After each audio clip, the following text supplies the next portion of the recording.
toxic algae, deadly neurotoxins, contaminated water. Thanks for joining us at 6. I'm Ann Harder. With so much media coverage of the, quote, blue-green algae, Central Texas News has sought to set the record straight by seeking advice from local experts on what you need to know now. Our Erin Heft is at College Station, where she met with a PhD who specializes in water diagnostics. Erin, what does he say we need to look for? Dr. Sink explained it's large blooms that watergoers need to be on the lookout for. He also explains he thinks this is a lot of press over a centuries-old organism. These big national stories and made it sound like there's suddenly this new horrible toxic epidemic that's going to come out and kill everyone's pets.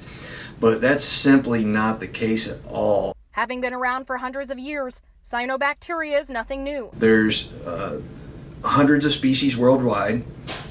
They're what we call ubiquitous in the environment, which means they're just everywhere. And with the large variety of species being ever present, Dr. Sink explains it's rare for cyanobacteria to cause much trouble. Most times they're present in very low concentrations. They're not causing any issue. But when problems arise, it's because of blooms. During the summer is when cyanobacteria really thrive.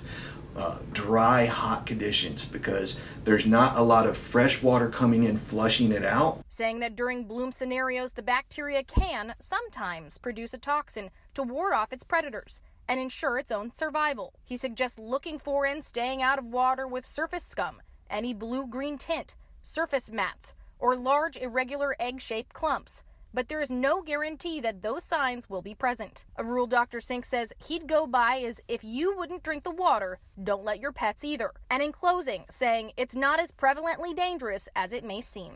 1.3 million ponds in the state of Texas. That doesn't include all our lakes, streams, and other things, just 1.3 million ponds.